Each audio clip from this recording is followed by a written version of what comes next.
Good evening, everyone. Welcome to a Monday evening when it must be time for Zen and the Art of. And tonight, I'm especially excited to be talking to Gidi Grinstein, and I am always very excited to see my co-host in this adventure, Deborah Briggs, and I'm the Associate Dean for Cultural and Community Engagement at FIU's College of Communication, Architecture, and the Arts. And I am here on Miami Beach, very close spatially to the Betsy Hotel. And we are a collider for people and ideas in arts, design, technology, and the sciences. And the Betsy Hotel, in many ways, is a similarly spirited space for collisions and new ideas. And so, Deborah, as always, it's great to see you here. How are you doing tonight? Good, thanks. I'm delighted to be here as well, John. And for any of you who don't know, the Betsy Hotel and MBUS are very similar. And I'm proud to be here tonight representing the Betsy, but also proud to say that I'm on the board of MBUS. It's the only nonprofit board I'm actually on. And I'm very excited because tonight we're going to be focused on meeting somebody very unique and visionary that is engaged in working with MBUS on a very exciting project, which I learned first about as a member of the board of MBUS. So I'll leave that for a moment. I'd like to do sort of what I always do, which is to mention our community partners. The Betsy Hotel is a community-driven hotel on Ocean Drive. I don't know if many of you know who are on the call, but we have a visiting artist room. We've had over 1,000 thought leaders visit that room. And a number of them have been shared with MBUS. We do that kind of work with MBUS by working with the City of Miami Beach, the Miami-Dade County, the Betsy Community Fund at the Miami Foundation, which is a fund that is a subsidiary of the Betsy Hotel, and the Plutzik Foundation, which is my family's philanthropic foundation. Since John and I started this exercise, this community, on around the 26th of March, I think, we've had about 1,500 households join us, and we're proud of that because these are sort of lonely times, physically lonely times and intellectually lonely times for all of us, even those of us engaged at working still. I wanted to remind you all, it's not only about the audience that joins us here tonight, it's about sharing. If you get excited about what we're talking about tonight, share it with friends, send them to our Facebook, to Tikkun Olam Makers Facebook page, or come to the Betsy Hotel or FIU's Facebook page and share a video of tonight's conversation. So before moving forward, I just want to give a special shout out to the Israeli consulate in Miami Beach and to our friends there who are so supportive of all we do and who share our excitement tonight at welcoming Gidi Grinstein and Tikkun Olam Makers to talk about everything they're doing to make the world a better place. So thank you everyone for coming. I'm going to pass the torch back to John to get started with the conversation. Thank you, everybody. Great, thank you, Deborah. So Gidi, welcome. I understand that you're in Denver right now, so it's a little earlier in the day for you, but I'm delighted that you're able to spend some time with us. I want to frame this conversation by telling people a little bit about you, and then we'll dive right into how special you are. And first of all, I want to just admit, I'm a little nervous because you are very, very good at what you do, and you're an incredible kind of inspiration for me. So it's like, it's just really an honor to be here with you. But I also want to give a big shout out to Carlos Becerra of FIU DC and to Ariel Roman Harris, who were really instrumental in kind of bringing us together. We had kind of been together or almost connecting. Our stars had nearly collided a couple of times. One was very early on when somebody recommended that we try to reach out to each other. Another was when one of our students, before we really knew what the Tom Global World was, had entered and won a prize in San Francisco in one of the very early competitions. So I'll just mention to folks who may not be familiar with you that you're an Israeli entrepreneur and visionary. You're the founder of the Reut Group, which is an Israeli think tank specializing in innovation. You've helped to found Tikkun Olam Makers, which is going to be a lot of what we talk about today. And FIU is part of Tikkun. We are partners in this. We have the Tom FIU community here at the Miami Beach Urban Studios, as Deborah mentioned. In 2017, Forbes named Tom one of the top 15 tech companies to watch in the following year. And you're also an author of a book called Flexigidity, The Secret of Jewish Adaptability and the Challenge and Opportunity Facing Israel. So since our focus today is really about Zen and Zen and the art of making, we also have making music, writing poetry, and building community. Any of those, I'm sure you could talk to us for an hour about, but we will start with the kind of Zen and how we find our center and find our place in this world. And to start with that, maybe you can tell us a little bit about your own adventure in life and your own personal mission. So first of all, I just want to say thank you for having me and allowing me the opportunity to be with you. This is really a phenomenal forum. And the Betsy Hotel is very famous. When I sent this invitation to some of my friends in Miami, everybody got back to me and said, Betsy Hotel, oh my God, you guys are there. That's fantastic. And the relationship with Florida International University, and specifically, John, with your team, has been phenomenal. And we're so proud of it. I'm going to get back to that if I may later, about the potential of this relationship moving forward. Hopefully we could spend a couple of minutes about that a little later. My journey in the public space actually began with a formative event for every Israeli and many Jews around the world, which was the assassination of Prime Minister Abeam in 1995. Shortly thereafter, and I'm making a long story short, a group of 60 Israelis across the entire political and social and religious spectrum, Jews, Christian, Muslims, all types of industrialists, social activists, older, younger people, we all came together in order to work on one task, which is to imagine a society that is resilient and prosperous 30 years into the future. And the idea was that when you think that far into the future, you transcend all prevailing and existing political and ideological differences, because everybody wants security and prosperity for their children. I happen to have been the youngest participant in this process, but I learned a lot. It was actually a formative moment for me. And I learned, a lot of what I learned in that process came from a person that is a veteran of another polarized society, which is South Africa. His name is Andre Zyman. And if there is one thing that I learned from him, was the importance, the incredible importance of being very deliberate about having an inclusive society, a society where prosperity trickles down to everybody. We're brought up in democratic market economies. We're brought up to think that inclusiveness happens naturally, as if it is a force of nature, it's gravity. But really, for society to be inclusive, we all have to be deliberate about it. We have to think strategically and creatively about how to make society work for all its members, across all demographies, and across the entire geography of the country. And that was the formative takeaway from that process.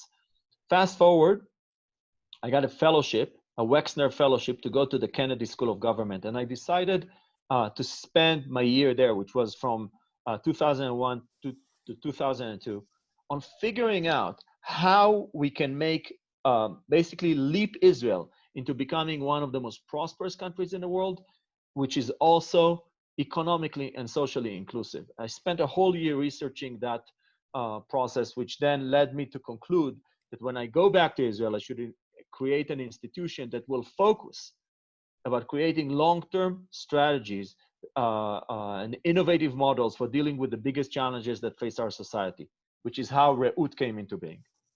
Fast forward to that, Reut brought into being Tom, which is what we're here to discuss today. But there's a really interesting moment in that, when you first arrived at the Kennedy School and you were given your first assignment. Right. Can you describe what happened then? It was really by the way, we're 5 minutes in and we're already talking about two formative moments in my life. So, Well, this is all it is. This is all right, this is yes. our zen.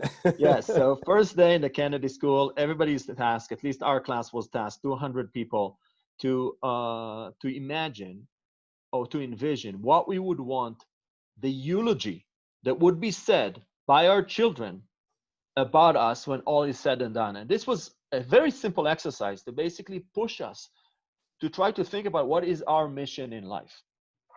And my conclusion was that my mission is to try to move the needle for my country and my people, and wherever possible to make a significant and distinct contribution to humanity. I wrote it on a piece of paper, and since then, this is the mission of my professional life. Wow. No, it seems like such a daunting task because there's so many ways in which your life can go. And before you went to the Kennedy School, what you were educated in Israel, and what were your direction, the studies? I'm asking because I'm a university professor, so I'm interested in. So I studied economics and law in Tel Aviv University. I'm sure a lot of the people that you host here would probably have a record of saying that they were the top of their class. I represent the other end of the spectrum. I was probably the bottom of my class, at least in law school. But the reason that I was not so focused on schooling is that this was the 1990s in Israel, late 1990s. And it was a period of dramatic changes for Israeli society, primarily because of what was then still called the peace process. Mm-hmm. And I saw that history was being made almost on a daily or weekly basis. And I wanted to be part of that. I always said to my friends, I want to be able to grab history by the tail. So I started working on the peace process and joined a group that actually was one of the pioneers of figuring out Israeli, Palestinian, and Jordanian relations, primarily economic relations. But then after a couple of years, I started focusing also on political issues, on issues of basically putting together groups of experts. This is all non-governmental work. Everything is happening, I'm saying, is happening outside of government. But basically, we put together teams of experts that would think about how to resolve the Israeli-Palestinian conflict. And we did it in a very methodic and professional way. We had a team of experts looking at security issues, on the issue of Jerusalem, on refugees, on economic relations, on how to bring into being a Palestinian state without compromising Israeli interests. Everybody says two-state solution. But the two-state solution requires bringing into being a state that will be living in peace alongside Israel. This is an extremely complicated exercise. So we had all these groups, and I was basically privileged. I was in the right place at the right time to be coordinating this entire effort.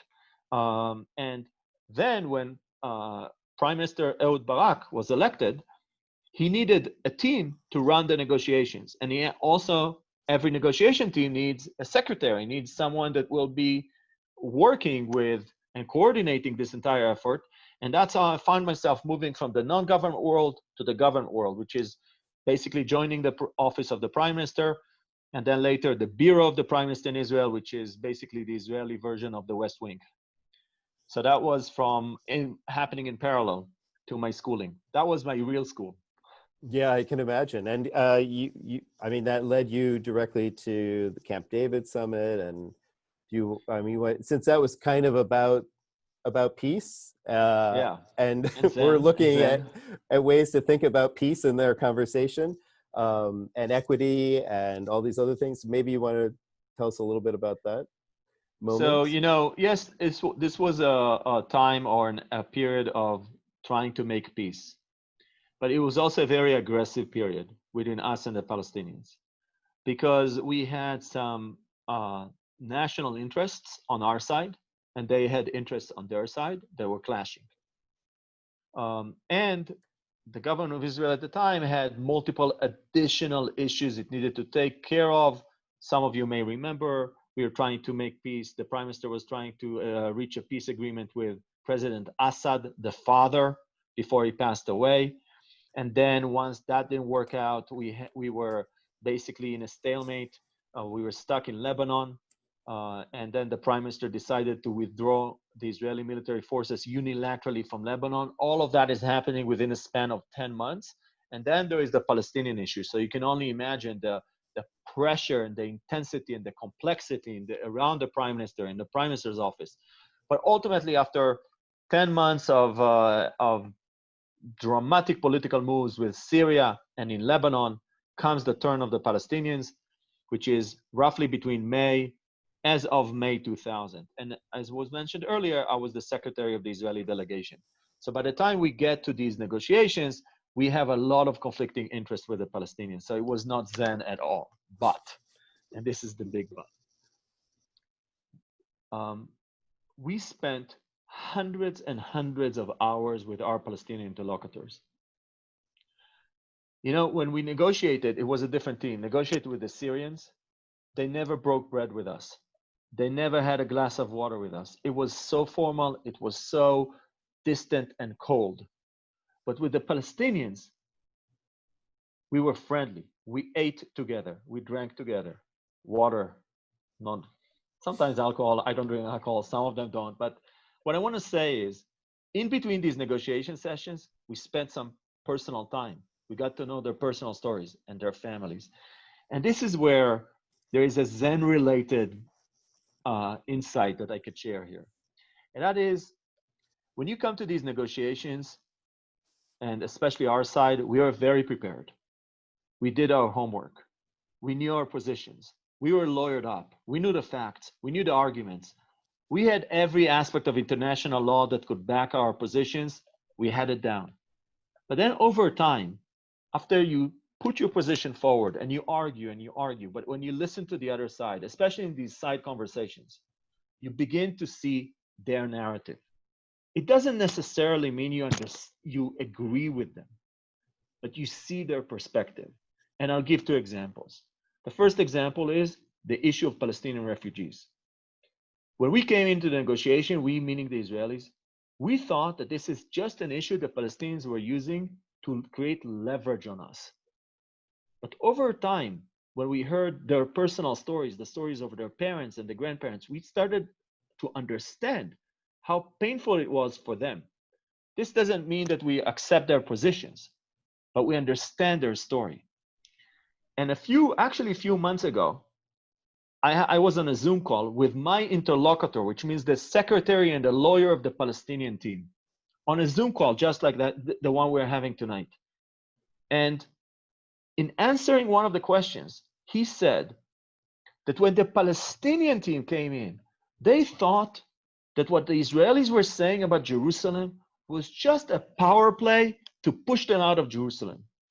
And over time, after hundreds and hundreds of hours of spending time with us, he began to understand for the first time in his life how central Jerusalem was for us. That this was not just an attempt to leverage, to push them out. That we had authentic, deep association, not just with Jerusalem in general, with Temple Mount, with the place where their mosques are. It's also a place that is holy to us. And the way he shared it with everybody in such an authentic and credible and personal way really resonated with me, because I remember how the room exploded when the issue of Jerusalem came up. I'm talking about negotiations that turned into screaming matches.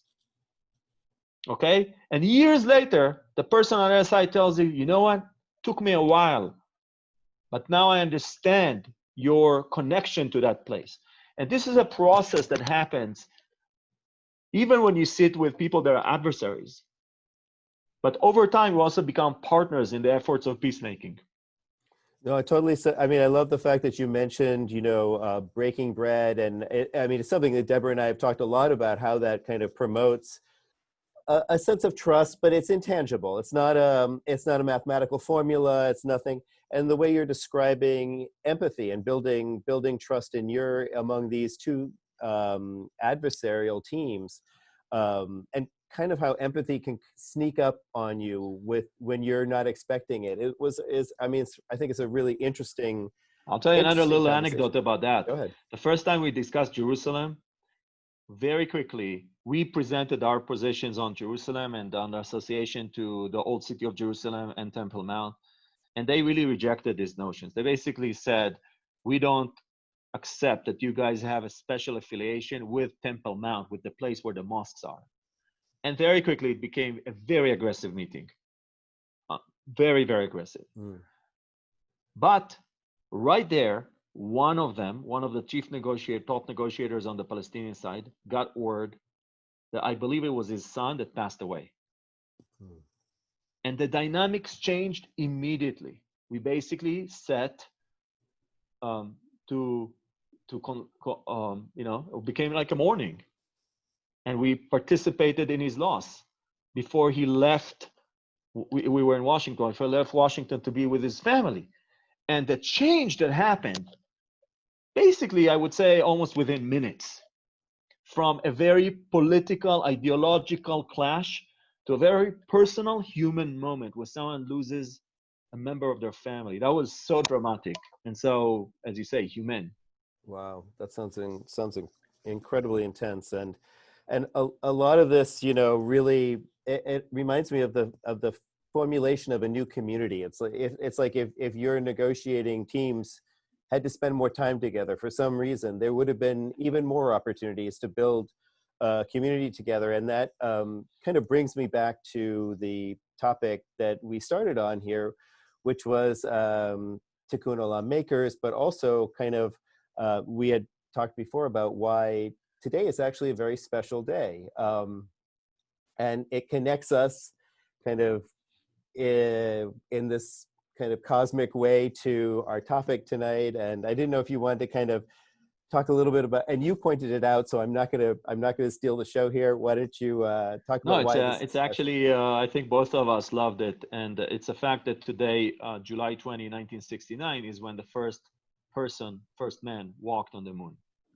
And this was not obviously a one-person effort. This was an effort of a whole decade. President Kennedy in 1961 envisioned this bold goal of putting American astronauts on the moon and bringing them back safely to Earth.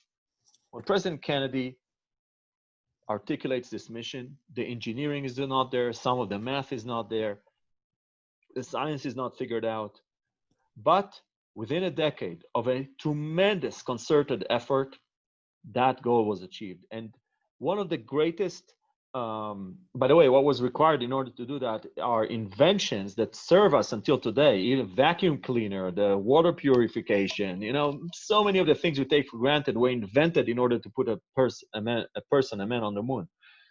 But the one thing that President Kennedy inherited the world is what we call moonshot thinking, which is basically an approach that strives for tremendous achievements that are 10 times better than anything we know. And paradoxically, a lot of people would say that moonshot thinking is easier, that 10 times better is easier than 10% better. Because 10%, when you want to improve by 10%, you're actually working within the existing system. When you want to improve 10 times better, you have to reinvent the system. And that is sometimes easier. So going back to TOM, the origin of TOM stands for Tikkun Olam makers. As you all know, or many of you may know, Tikkun Olam is an ancient Jewish concept that requires every person to do whatever they can to make the world a better place. And 6-7 years ago, before TOM was launched, a team within the Re'ud group, my team, we came together and we asked ourselves, what should be the place of the state of Israel and the Jewish people in humanity in the 21st century? And we understood that in order to play a significant role in humanity, we have to mobilize around some of the biggest challenges, or one of the biggest challenges that is facing the world. We wanted to make a contribution. We envisioned our country, our society, our people, making a contribution to the world that is 10 times bigger, 100 times bigger than our relative size. Okay, so the question is, how do you go for that? How do you, help hundreds of millions of people? We also understood that this is a new period in the history of the Jewish people. I'm talking about last 30 years and moving into the future. Because For centuries and centuries, the contribution of the Jewish people to humanity was qualitative through values and ideas and institutions and laws and so on. But in the last 20, 30 years, we can actually improve the world quantitatively by improving the lives of hundreds of millions of people. And the secret sauce for doing that is by having Israel as this amazing playground for new ideas that can help humanity, with the World Wide Web of Jewish communities that are like distribution network that is second to none, together with the power of technology and with the values of Tikkun Olam. So our idea was to start an Israeli humanitarian project, which is also global.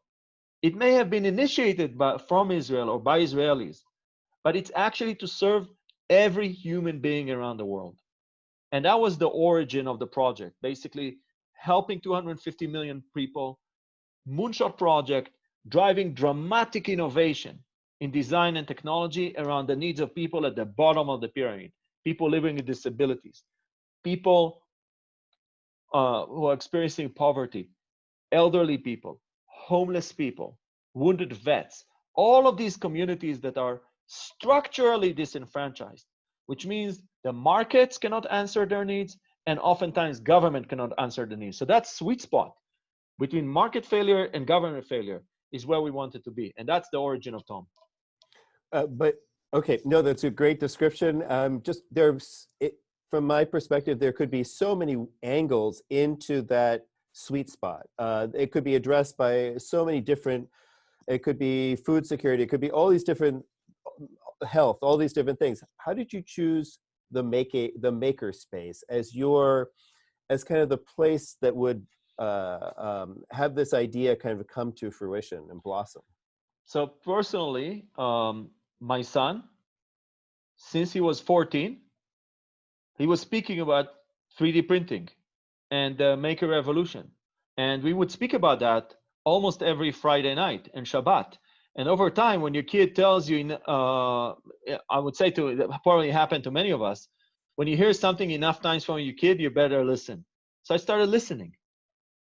And I started seeing the tremendous potential of this revolution. But that obviously was not enough, because we needed to tie the technology to social problems. And I want to explain through an example of what we're talking about. About a year and a half ago, an Israeli wounded vet comes and meets the Tom team in Israel, and he has lost his left arm. And the Israeli VA, Veterans Administration, gives him this bionic arm that cost a fortune. But this arm is not useful. The prosthesis is not useful, because if he wants to paint, if he wants to cook, if he wants to sit to a dinner table holding a fork and a knife, that arm, that prosthesis is not, he can't do these things. So he wanted to create something that is customizable, multi-purpose, affordable, because this is no longer covered by insurance, and lightweight. Okay, we called it the PJ prosthesis. And indeed, a Tom team in Israel of engineers, programmers, and product designers designed for him a prosthesis that cost $60 to make, weighs a pound, allows him to paint, to cook, and to sit at the dinner table, so multi-purpose and customizable. Okay, phase one. Months later, a Tom community in Singapore is dealing with the need of a person by the name of Boon. Boon is a man in his late 40s who ate the wrong kind of sushi, what was affected by flesh-eating bacteria, lost his 4 limbs. He has no hands and no legs. He now wants to be able to go to the toilet independently without assistance. So the Tom team in Singapore, because everything created in Tom is public domain intellectual property, it's basically open source. So everything was created in Israel for the wounded vet, his name is Noam, was now available online. The Singapore community downloads, the Tom community in Singapore downloads the design of that prosthesis and improves it for Boon so that he now can go to the toilet. And they create a few adjustments. Again, 3 months later, we're dealing with the needs of a girl who's 15 years old. She doesn't have an arm. She wants to play the violin. Now, customized prostheses for playing the violin exist around the world, but they're very expensive. So the Tom team, another Tom team in Israel of a university, a school of design, Shenkar, takes this design that was initially created in Israel, improved in Singapore, and they adapt it to create a prosthesis that allows this girl to play the violin. And again, costing less than $100, weighing a pound, customizable, multi-purpose. And this is the power of this idea. This is one example on our website today. If you go to tomglobal.org, you'll see 500 products in different phases of development, which basically means that when we create the platform and we create a process that allows people to innovate, you can have a tremendous amount of innovation focused on creating highly affordable solutions for people who are at the bottom of the economic ladder. And that's basically what we're doing. And this is, I have to say, with you, it's been an amazing experience, the way we're tapping into what Florida International University has created in Miami Beach, your team, the amazing place that you guys have built. And that partnership is very valuable. By the way, I saw the call the head of our Tom community also in Australia, in Melbourne, Debbie Dadon. And we have 67 locations around the world that have joined the movement in 24 countries. But this is really the tip of the iceberg and the tip of our plans. We have a big vision for the world now. And actually, paradoxically, as COVID-19, as difficult as the situation is in COVID-19, it's also a big opportunity for us. Yeah, I wanted to talk about the COVID-19 as well. But first, I've never really heard you, I've heard you articulate that form of the vision as it's like the full iceberg, not the tip, but the full iceberg. But from your perspective, what does that landscape look like when 250 million people are impacted by this idea? What kind of changes would you imagine our world we would experience on a daily basis with that? So because we're building a platform, we don't know where it's going to go. We are unleashing dramatic forces of doing good. The basic insight of our project is that every community in every society, Miami Beach, Florida, the United States of America, Israel, every country, at the same time, in any given moment, there is abundance and scarcity. So what is the abundance? It is abundance of talent, abundance of resources. It is 3D printers that are underused. Okay? It is goodwill that exists everywhere. What is the scarcity? These are people who are living with acute needs that will not get an affordable market or government solution. So what we're creating in Tom is basically a platform that allows the abundance to flow to the scarcity. But we also know that even people with tremendous skill and all the goodwill in the world, in order to do good, they need a few basic conditions to be met. In other words, we have to lower the barrier of participation to allow people to be able to deploy their skills, to deploy their values, to deploy their resources in order to help society. And what are these barriers that we're lowering? First of all, we are increasingly creating a very effective method that allows people to plug and play. So if you're an engineer, if you're a programmer, if you're a product designer, we want to make it very easy for you to step up wherever you are, find a project to work on, find a team to work with, do whatever you can, deploy, deposit the progress that you have made so that someone else will take that, whatever you have done, will take it forward until there is a product that could be delivered to the users. The second is we're creating a web platform. I mentioned it earlier, tomglobal.org, which houses all communities around the world and houses all products around the world. And the third thing is we're creating this worldwide web of communities. So let's just focus on the United States because the world is very big and it may sound too grandiose. The United States, in our vision, there are 50 states in the United States. There'll be Tom presence in those 50 states. Just in the state of Florida, in every university where there's engineering and design program, there can and there should be a Tom community. In every city in Florida that is of even basic size, 5,000 people, 10,000 people, up to millions, there should be Tom presence. Okay, corporates that have engineering or design facilities could choose to dedicate small fraction of their talent to, or their facilities to doing these things. We're talking about rehabilitation centers today that have all these solutions that they're creating locally for their people. All these solutions could be digitized and served. So in our vision, there'll be thousands of available solutions for free online that people can download to their smartphones. Solutions for people living with disabilities, elderly, poor, wounded vets, homelessness, and so on. Thousands of these solutions available. When you download them, all these, it's called maker spaces or 3D printers around the world. All these 3D printers are local manufacturing facilities. So that means that someone in Miami Beach can download a solution, this prosthesis that we mentioned, come to you, John, and say, John, can you please print this solution for me? Okay, and suddenly the person in Miami Beach has access to a prosthesis that hopefully will cost less than $100, will weigh a pound, will be multi-purpose, customizable. It was created in Israel, improved in Singapore, and who knows in many other places. And it is delivered to them in Miami Beach. And that should happen. That process should happen millions of times around the world. This is our vision. Oh, it's so inspirational. I never ceases to thrill me to hear you talk about it and what it can be. And it's exactly why we're so excited about joining. And you met President Rosenberg, and we were all extremely excited about this.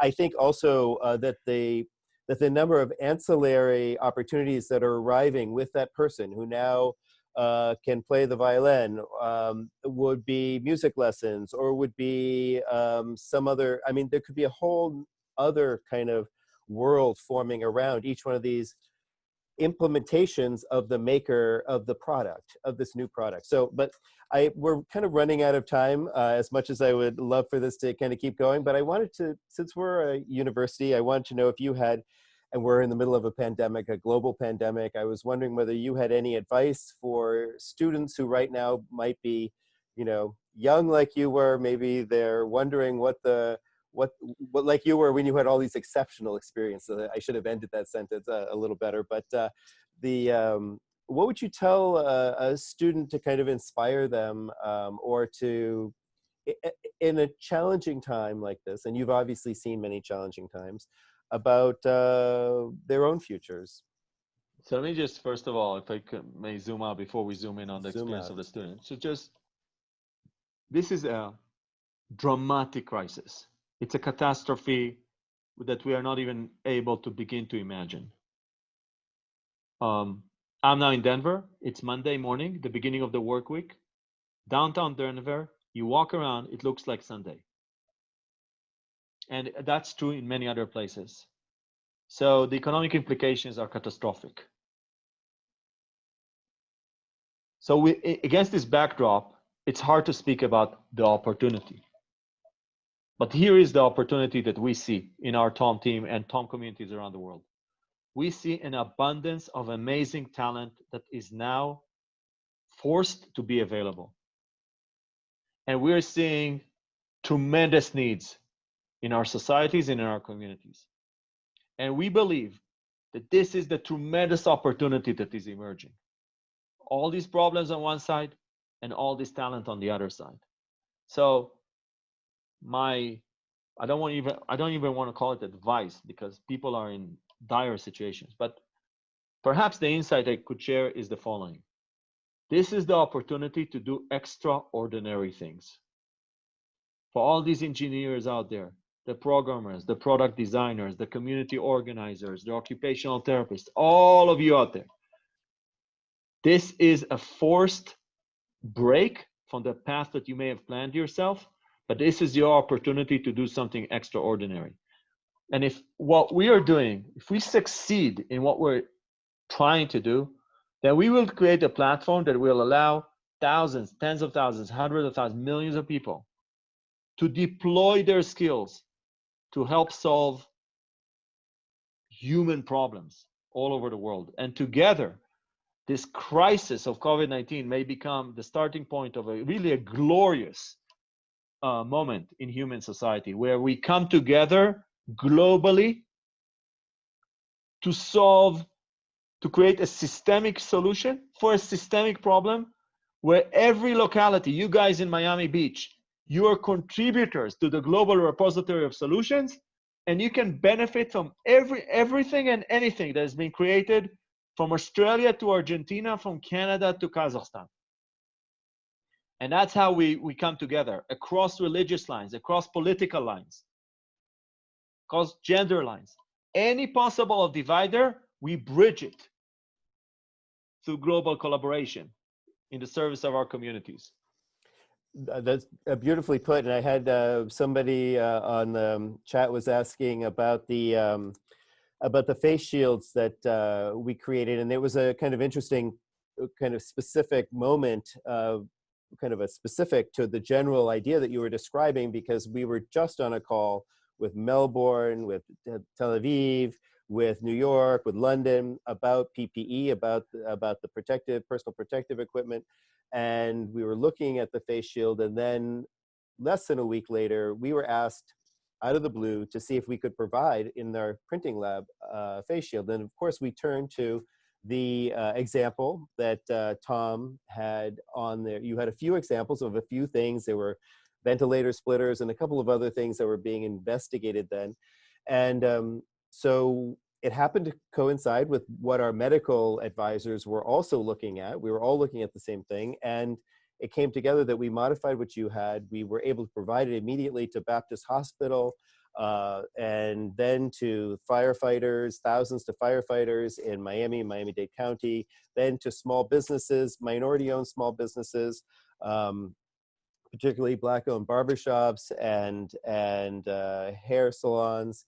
And the list goes on. And now we're today we had a request for our athletics department at FIU you don't know to have face shields as part of their training. So I'm just putting a specific to the idea that you kind of introduced. Right. And I hope that people understand that value it comes back to the person, to the individual, that it's this incredible connection between, and you've said it so well throughout this talk, about the dance between the kind of political and global and huge ideas, the moonshot itself, and the personal, and the death of the negotiator's child, or the personal, the breaking bread together. And kind of, if you can hold those two things in your mind, as you somehow are incredibly capable of doing, even if you were a bad student in law, then you have the advantage of being able to, I think, act both and think both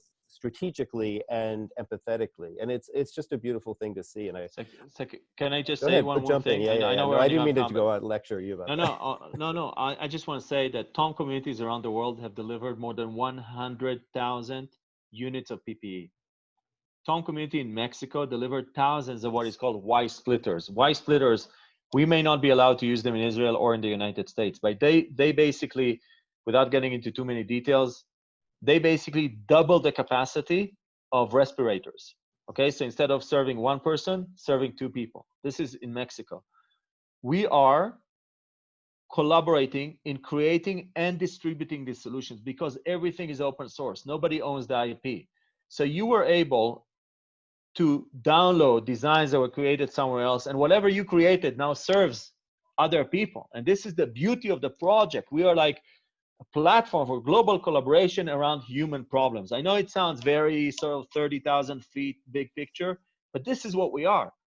And I also want to say that from my perspective, because you guys are, and I see all Tom communities, and you are really one of the exceptional Tom communities around the world, I believe that you guys and what you do could be a beacon across Florida. What you guys are doing can offer help and be relevant to all the people of Florida and well beyond Florida. Your activity local could actually be global. And that's the beauty of it, because you guys are, what you have done is very special. It's exceptional in the creativity, in the level of professionalism. And now it's available far beyond the geography, the natural geography of your university.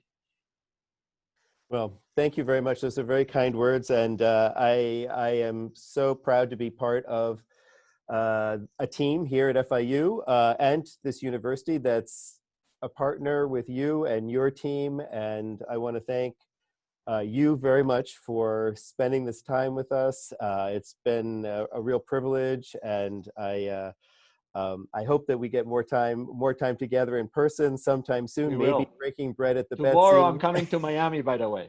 Okay, all right, great. If you have a mask, you can come in the lab. Yeah. We're quarantining in Miami. Okay, all right. Quarantine in Miami sounds like a good idea. Well, Deborah, did you have any last words that you want to say? Yes, of course, I want to invite you to eat your dinner in the atrium at the Betsy. It's very wide open and no germs there. But anyway, thank you so much, Gidi. It was really motivating to hear you speak tonight. I wanted to remind everyone to join us next week, next Monday night at 7, to hear from one of FIU's outstanding faculty members and another visionary in our local community, Nick Jopi, who's an incredible architect. And so that's 7 p.m. next Monday night. And look for your invitation in your inbox. And if you don't get it for some reason, please reach out to me or to John, and we'll make sure you have your Zoom information. So I'll hand it back to you, John, and say thank you again to everyone. Thank you, everyone. I've just allowed you to unmute yourself. Zoom kind of changed these rules. So if you want to say thank you to Gidi or clap for him or whatever, join me. Thank you. We can do everything. Wonderful. Clap, thanks. Asalto. Thank you. Thank you, guys. Thank you for the Fantastic. dinner. Thank you.